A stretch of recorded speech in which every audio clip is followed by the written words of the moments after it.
ма? Қазақстанға. Қазақстанда калабы бул машиналар? Кытайдын машинасы. Қытайдың машинасы. Орусияга дээрлик ошол 84-категориядагы товарларды, жабдыктарды жөнөткөн эмеспиз да. Бизге андай муктардык болгон эмес. Анан ошол суроо 146 миллион долларга келген биз Орусияга саткан продукция каяктан келди? Кайсы жактан келди? Ооба. Бул дрондор негизи айыл чарбада үрөн, жер семирткич, өсүмдүктөрдү дарылоо үчүн каражаттарды себүүдө колдонулат. Ошол эле маалда согушта чалгындоочу функцияны да аткарышы мүмкүн. Биргелешкен компаниялар бар. Кыргызстандан Россияга кете турган. Каражаттардын ким төлөп атканы, кандай болуп атканы баарына белгилүү да. Бул согуш акыры бир күнү бүтөт.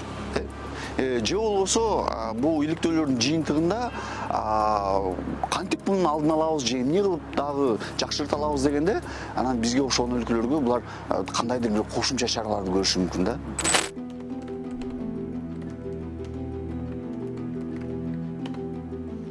Машина кызыккандар аябай жакшы билет, өткөн жылы Кытайдан Кыргызстанга электромобилдер аябай көп санда ташылып келинди. Буга байланыштуу Кыргызстанда баажы кирешеси дагы өстү. Дагы кайсы товарлардын эсебинен баажы алымдары көбөйдү? Украинадагы согуштун кыргыз соодасына таасири барбы? Медиахаб тышкы сооданы изилдеди. Аты жөнүм Эльвира Султанмурат кызы. Саламатсызбы? Кыргызстан өткөн жылдан тарта Орусияга идиш-аяк жуучу машинадан тарта салондон чыккан кымбат унааларды, алардын тетиктерин, түрдүү жабдыктарды, учкучсуз дрондорду, байланыш жабдыктарын экспорттоп баштады. Акыркы 2 жылда Кыргызстан менен Орусиянын соодасы 50%га чейин жогорулады. Мурда Орусиядан ташылган товарлардын эсебинен соода жүгүртүмү өсүп келген болсо, 2022 жылдан тарта тескерисинче Кыргызстандан Орусияга экспорт өсүп жатат. Муну Путиндин Бишкекке жасаган сапарында Садыр Жапаров да белгилеп өткөн. Что объем товарооборота между нашими странами не отвечает потенциалу, который у нас имеется. В этой связи договорились принять меры по его дальнейшему увеличению и выйти на амбициозный уровень взаимной торговли в размере 5 миллиардов долларов США. Мы работаем над созданием общих рынков товаров, услуг, капиталов и рабочей силы. Очевидно, что евразийская интеграция приносит неоспоримые дивиденды всем участникам этого процесса, в том числе, конечно, и Киргизии. Медиахаб өлкөнүн улуттук статистикалык комитетинин тышкы соода боюнча жарыялаган маалыматтарын анализ кылды. Анда Орусияга 2023 жылдын 8 айында ташылган жабдыктардын, тиричилик техникаларынын, тетиктердин жана башка электроника товарларынын суммасы 2021 жылга салыштырмалуу 56 эсе жогорулаганын аныктадык. Акыркы 4 жылдагы соода саттыкты карап чыкканыбызда мурда мындай тенденция болбогону айдан ачык көрүндү. 2022 жылга чейин Кыргызстан Орусияга жез, пахта, чүпүрөк, кийим-кечек, бут кийим, өмө жана жер жемиштерди, айыл чарба продукцияларын сатып келген. Бирок Орус-Украин согушу башталгандан тарта өлкө Орусияга электроника, телекоммуникациялык жабдыктарды, байланыш жабдыктарын, дрондорду, өлчөөчү жабдыктарды, түрдүү тетиктерди, металл кескен жабдууларды, мотор жана эсептегич машиналарды, ошондой эле тиричилик техникаларын да экспорттоп жатат. Быйылкы жылдын 8 айында жабдыктардын категориясына кирген 70 товар дээрлик 122 миллион долларга экспорттолгон. Бул акчанын жарымына Орусияга идиш-аяк жуучу машина сатылган. Орусиянын өзүндө идиш-аяк жууган машиналар жокпу деген суроо жаралышы мүмкүн. Бирок эмнеге мындай болуп жатканына да жооп бар. Бул темага кийинчерээк кайтабыз. Ошондой эле акыркы 2 жылда өлкө Орусияга дээрлик 4,5 миллион долларга учкучсуз аппараттарды, башкача айтканда дрондорду саткан. 2021 жылдагы статистиканы карасак, анда тескерисинче Кыргызстан Орусиядан учкучсуз аппараттарды сатып алганын көрсөк болот. Бирок согуш башталгандан тарта дрондор Орусиянын өзүнө керек болгону айдан ачык болуп калды. 6 ай мурда Казакстан Кыргызстандык Impulse Invest компаниясынын DJI Agras T30 маркасындагы 14 дронун конфискация кылган. Коңшу өлкөнүн баажы кызматы компаниянын бул товарды алып өтүүгө лицензиясы болгон эмес деп билдирген. Учкучсуз учактар 86 миллион теңгеге же 189 миң акш долларына бааланган. Бул дрондор негизи айыл чарбада, үрөн, жер семирткич, өсүмдүктөрдү дарылоо үчүн каражаттарды себүүдө колдонулат. Ошол эле маалда согушта чалгындоочу функцияны да аткарышы мүмкүн. Биз жогоруда атаган жабдыктар эки багыттуу маанидеги товарларга кирет. Башкача айтканда, бул товарларды жай турмушта да же болбосо аскердик багытта согушта колдонсо болот. Жалпысынан 400дөн ашуун товарды эки багытта керектелчү товар деп саналат. Алдыда бул жабдуулар кайдан келип Орусияга реэкспорт болууда деген суроого жооп беребиз. Ага чейин экономика министрлигинин бул суроого берген жообун угалы. Бул жерден мисалы нени алсак, өнөр жайды алсак, 16 миллионго биздин бул покадам кетет да, коддор боюнча кетет. 17 миллионго мисалы полотно дейт, трикотажный там. 84 дегенге келсеңиз, 84 дегенден башталган товарларга келсеңиз. Жогору чыгыңыз. Азыр түшүрүңүз. Бул жерде реактор, ядерный котлооборудование, механическое строительство канчага экспорттоппуз? 146 миллионго экспорттогон экенбиз. Кимдики көп экен азыр ошондо? Жеңил өнөр жай көп экен же жабдыктар көп? Жеңил өнөр жай көп түзөт. Жеңил өнөр жай алып чарба продукциясы көп түзөт. Анткени бул жерде 84 позиция, дээрлик 84 позицияга 8401, 8402, 8403, 8404. Бул жерде 8 кодго чейин кетип атат. 84 бул дээрлик алганда. Дээрлик алганда бул 84 деген категорияга мына жабдыктар кирет экен, механикалык түзүлүштөр кирет. Бул жакка ошондой эле жанагы реакторлор, могул мисалы моторлор, биз буга чейин айткандай, ар кандай өлчөөчү приборлор кирет. Анан 146 миллионго экспорттоп турбуз да. Биз анан ошон үчүн суроо жаралып атат да. Жеңил өнөр жайы көп болот же жабдыктар көппү? Мисалы биз анализди караганда 84 146 миллион доллар түзөт атат. 84-чү позиция 146 миллион. Ал эми буну карасаңыз, мына эсептейли да. 61 позиция. Бул жеңил өнөр жайына кирет. 31 миллион. Туурабы? 26 миллион жеңил өнөр жай.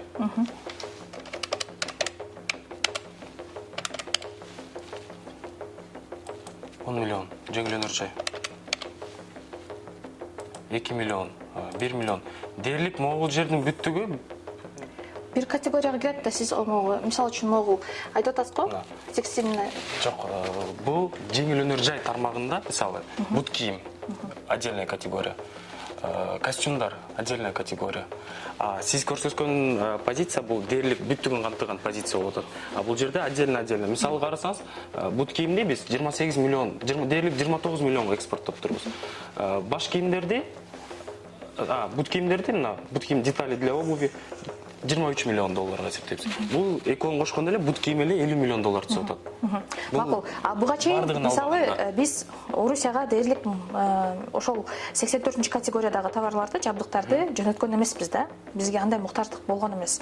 Анан ошол суроо 146 миллион долларга келген биз Орусияга саткан продукция каяктан келди? Кайсы жактан келди? Ооба. Статистика, улуттук статистикасынын сайтынан көрсөңүздөр болот сиздер. Сиздер көрбөйсүздөр, мисалы Орусияга биз эмнелерди экспорттоп анан аларды биз каяктан алып атабыз деп көрбөйсүздөр? Менин кызматтык нем болсо, бул экспорт өнүктүрүү бөлүмүндө иштейм өзүм. Анан биз экспорт өнүктүрүүгө ар кандай, мисалы Россия Федерациясынын экспорт өнүктүрүүгө ар кандай шарттарды түзүшүбүз керек. Министрликтен агылыктуу жооп ала алган жокпуз. Орусияга кеткен электроника Кыргызстанга кайдан келип жатат деген суроого биздин анализ жооп берди. 2022 жылдан тарта Кыргызстанга Кытайдан жабдык, электроника жана механикалык түзүлүштөр 6 эсеге көп алынып келинген. Өткөн жылы бул товарлар дээрлик 1 миллиард долларга импорттолгон.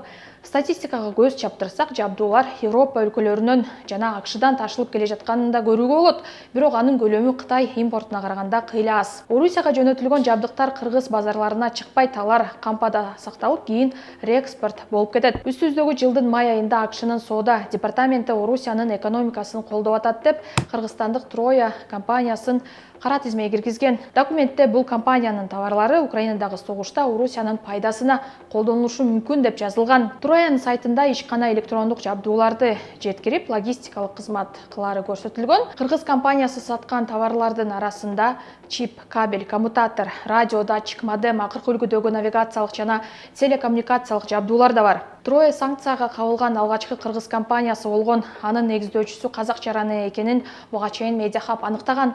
2 айдан кийин Орусияга электрондук товарларды саткан дагы 4 компания АКШнын кара тизмесине кирген.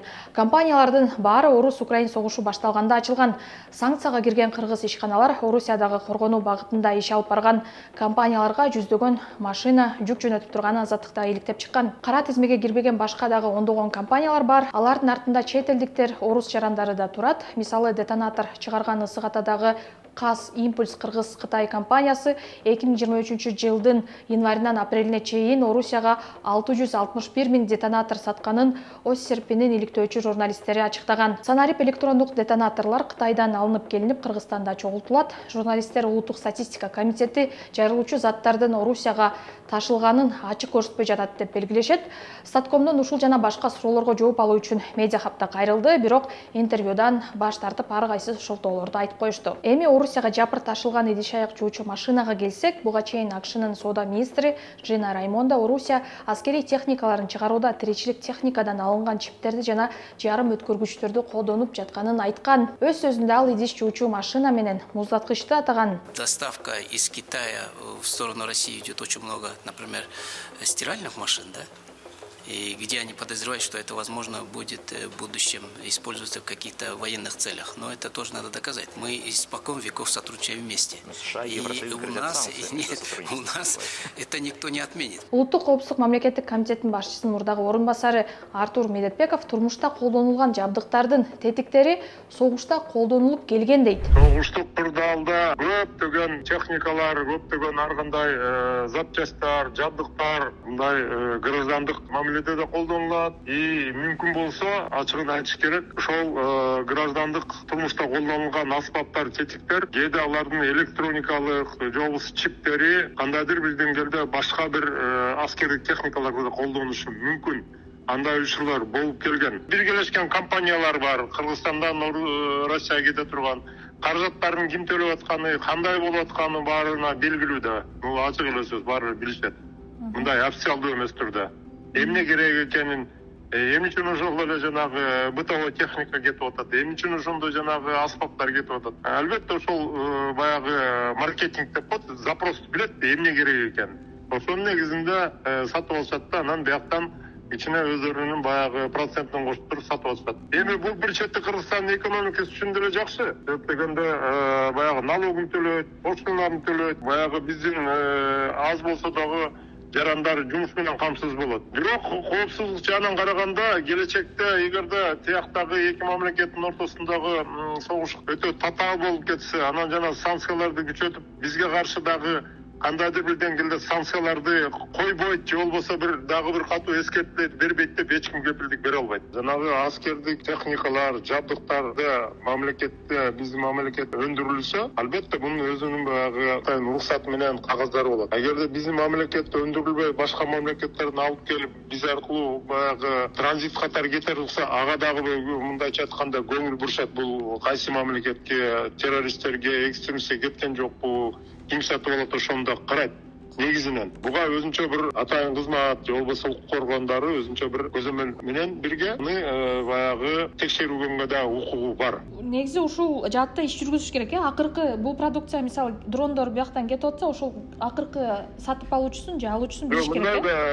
Дрондор деген жанагы хозяйственный дрондорчу, мына элдерде мына жаш балдар же болбосо фирмалар, ар кандай уюмдар дрондорду сатып алып атышпайбы? Мында көтөрүлүп учуп, баягы жаратылышты тарта же болбосо өздөрүнүн баягы объекттердин карашы үчүн дрондор сатылып атпайбы? Бул баягы дрондун баягы граждандык назначениясы бар. Эгерде ошондой дрондорду сатып атса, буга атайын кызмат же укук коргондору толугу менен мындай контролдой алышпайт. Эгерде чоң партиясы келип Кыргызстандан, анан башка бир мамлекетке ошол чоң партиясы менен сатылып, ошол башка мамлекетте катуу согуш болуп атса, же кандайдыр бир конфликт болуп ошол кетип атса, албетте аны алар билүүгө, текшерүүгө укугу бар. Эгерде жөн эле бири-бири менен соода саттык болуп, мындайча айтканда дрондор биздин мамлекеттен бир же 10 чакысыны же кандайдыр бир ар кандай фирмалар сатып, мындай бири-бирине болгон катташ болсо, анда анын кажети жок. Дрондор деген азыр бүт дүйнөдө эле сатылып, бири-бирине өтүп атпайбы? Орусия Украинага толук масштабтуу кол салууга чейин заманбап аскерий техникаларын чыгарууга, тетиктерди, жабдууларды, электрониканы, микрочиптерди АКШ жана Батыш өлкөлөрүнөн сатып алып турган. Бирок согуш башталгандан кийин бул өлкөлөр согушта аскерий техника өндүрүүдө колдонулчу товарларды Орусияга экспорттоого санкция салып келишет. Украинадагы согушка байланыштуу Орусияга санкцияны айланып өтүүгө жардам берип жатасыңар деп АКШ жана Евробиримдик Борбор Азияга, анын ичинде Кыргызстанга да маал менен доoma тартып келет. Ал эми августта америкалык сенатор Боб Менендес Садыр Жапаровго кат жазган. Анда Украинадагы согуштун шартында Орусия менен Кыргызстандын соодасы көбөйгөнүн белгилеген.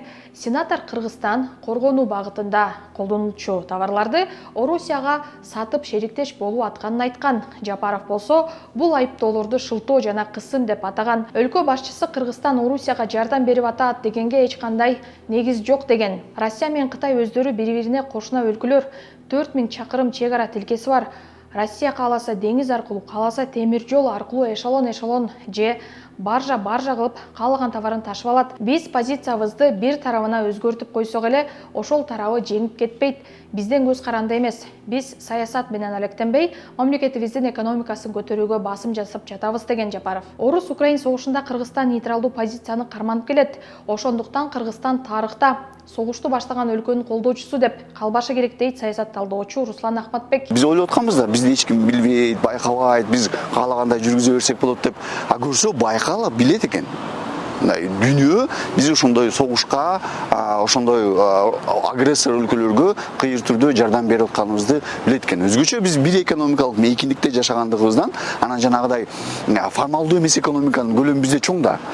Ошон үчүн контрабанда, көмүскө экономиканын айынан биз мындай бир топ эле жардам берип атпырбыз. Бул кантип билинип калды? Жана сиз айткандай эле, биз бир туруп эле экспортубуз көбөйүп кетти. Бир туруп эле ошо Европа өлкөлөрүнөн импортубуз болгондо да жана жабдыктар, микросхемалар, электрондук жабдыктар аябай көбөйүп кетти. Булар каяка кетип атат? Булар Россияга кетип атат. Көбүнчө дагы кайерден байкалды? Россияга кирген, мисалы ошол башка өлкөлөрдөн кирген, Кыргызстанга деп кеткен элестер, Кыргызстанга жетпей эле Россиянын өзүнө калып калган дагы билинип калды. Мындайча айтканда, ааламдашкан дүйнөдө мындай нерселерди мындай из таштабай жасоо мүмкүн эмес болуп калган ачык чыкты да. Эми биз эмне болот? Эми биз бул согуш акыры бир күнү бүтөт. Же болбосо бул иликтөөлөрдүн жыйынтыгында кантип мунун алдын алабыз, же эмне кылып дагы жакшырта алабыз дегенде, анан бизге ошол өлкөлөргө булар кандайдыр бир кошумча чараларды көрүшү мүмкүн да. Баягы согуш бүткөндөн кийин болсо, кимдин ролу кандай эле дегенде, ошол суроону бергенде, анан биз баягы тарыхта агрессорго, согушка жардам берген өлкө катары калышыбыз мүмкүн. Эми баягы Украинада деген жай тургундар каза болуп атат да, ошол эле жаш балдар, картаңдар каза болуп атат. Анан кийин ошону мындай согушта ошол тарабынан караганда баягы согушта колдонуп калса, бул жактан кеткен жабдыктар же башка нерселер, демек ошол жай тургундардын өлүмүнө себепкер бир болуп аткандыр деген дагы сөзсүз түрдө баягы Россия агрессор өлкөнүн жанагы агрессиясына биз бүгүн кыйыр түрдө болсо дагы орток болуп атабыз. Себеби дегенде факт менен жанагыдай жардам берилип атканы аныкталды. Биз мындан кийин дагы катуу көзөмөлдөйбүз деп айттык. Андан кийин эгер биз муну жанагыдай мисалы Түркия ошол бир убакта токтотуп койду. Транзитин да токтотуп койду. Ачык түрдө жарыялап, транзитке уруксат бербейбиз деп мындай расмий билдирип, биз болсо эмне деп утулдук? Биз Россия менен ал биздин стратегиялык партнер, анан соода өнөктөшүбүз, биз бир экономикалык мейкиндиктебиз, бир мындан ары катуу көзөмөлдөйбүз деп. Бирок акыркы талкууларда ошол биздин өлкөнүн аты дагы көп айтылып атат да, кыйыр түрдө баягы жардам берилип атат деп.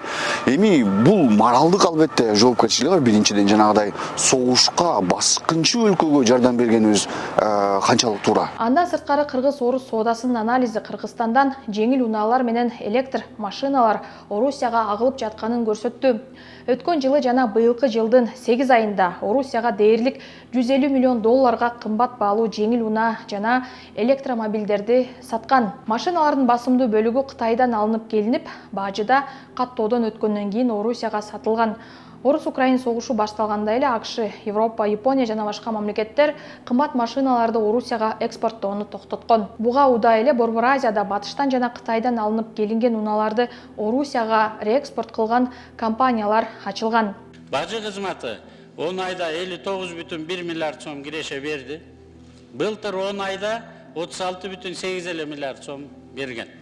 22,2 миллиард сомго же 160%га көтөрүлдü. 2022 жылга ГТСК коюлган планыбыз 98,5 миллиард сом болчу. Жылдын аягына чейин 73,7 миллиард сомду чогултат деп божомолдоп атабыз.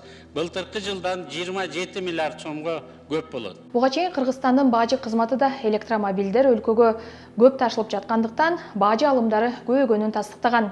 Эгерде кыргыз-казак чек арасындагы Ак жол жана Ак тилек өткөрмө пункттарынан өткөн болсоңуз, Орусияга ташылган унааларды өз көзүңүз менен көргөнсүз.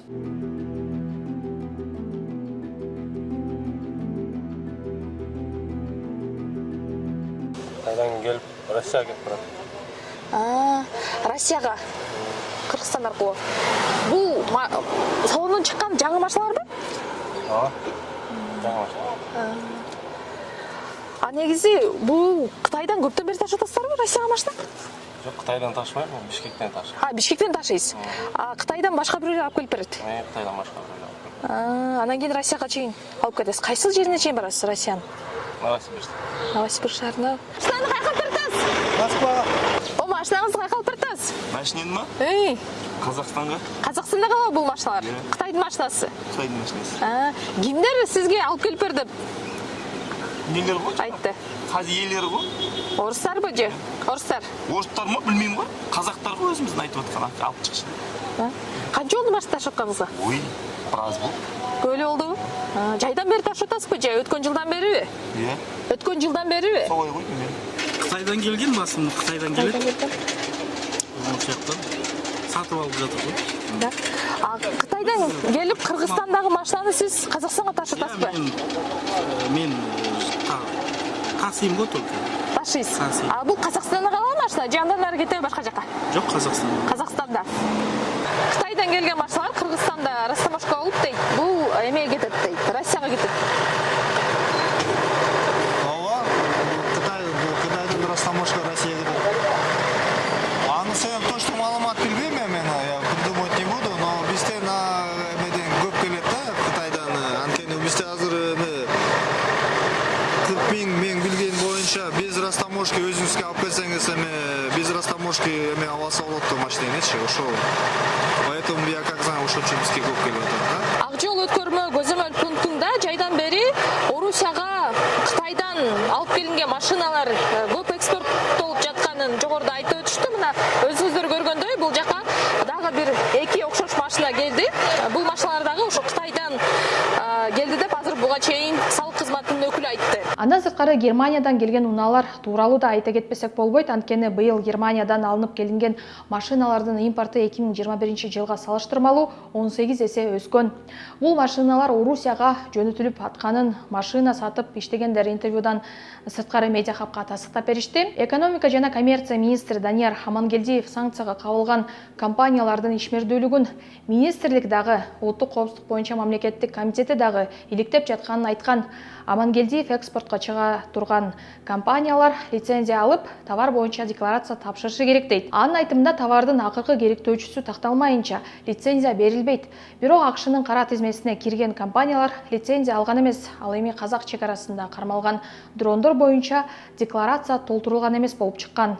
Экономика министрлиги чек арада көзөмөл күчөтүлдү деп ишендирет. Электрондук эсеп фактура киргенден бери товардын аты көлөмү жазылып, эгерде экспортко чыгып атканда сканерден эсеп фактура туура эмес болуп калганы билинип калса, ишкер өзү жоопко тартылат деп белгилешет. Бул материалда орус-кыргыз соодасы эмне себептен өсүп жатканын ачыктап бердик. Негизи Украинадагы согуш геосаясий өзгөрүүлөр кайсы бир өлкөнүн экономикасын күчтөндүрсө, кайсы биринин экономикасын алсыратып жатат.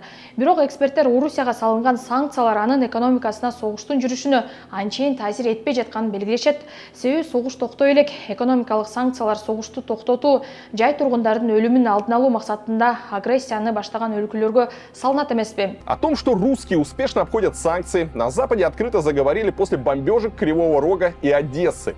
13 июня 2023 года в результате попадания в жилой дом российской ракеты погибли 13 человек и еще 36 пострадали. На следующий день был нанесен новый ракетный удар, уже по Одессе. На этот раз обошлось без жертв, но серьезные повреждения получили школы, жилой комплекс и магазины в центре города. Как стало известно позже, для этих бомбежек Россия использовала ракеты Х-101 и «Калибр».